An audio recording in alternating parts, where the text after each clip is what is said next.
આજે તો ઝાઝા દિવસ પછી ભેગા થયા કારણ કે આજે જવાનું છે મારા પપ્પાને મેકવા તો મેકીને હવે જાઉં છું ઘરે. આ છે મારો ગામડાનો છેલ્લો વ્લોગ. હવે કારણ કે જવાનું છે આપણે સુરત, તો હવે આ ગામડાના વ્લોગ દિવાળી સુધી નહીં આવે. આપણે આપણા પપ્પાને મેકીને આવી ગયા હતા વાડીએ. ના પાડી કે મને કિસ ખાના દે દે ભાઈ, इसको दे देते ખાના. પછી પાડીએ પેટનો ખાડો પૂરી લીધો. હવે હું પેટનો ખાડો પૂરી લઉં. નીકળી ગઈ છે આગગાડી. સોરી, આગગાડી નથી, ડીઝલ ગાડી કહેવાય આને. કરી દીધી છે મોટર ચાલુ. આવી ગયું છે પાણીને વાળવાનું છે આપણે પાણી. બે ભૂંગળા ઘટી ગયા હતા તો આપણે ભૂંગળા લઈ આવ્યા બે. આપણે વરસાદની એટલી બધી જરૂર નથી કારણ કે આપણા કવામાં છે પાણી હજી ઝાઝું. આ કવામાં માછલા પણ રહે છે, તમને દેખાય તો કહેજો.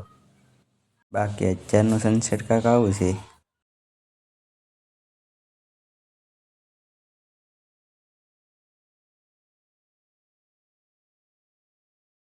હવે જવાનું છે ઘરે દૂધની બવણી મેકીને આપણે પહોંચી ગયા છે આપણા ઘરે. બાકી આજ માટે એટલું જ. હવે મળીએ ડાયરેક્ટ સુરત શહેરમાં. તાલગણ બધાને જય શ્રી રામ.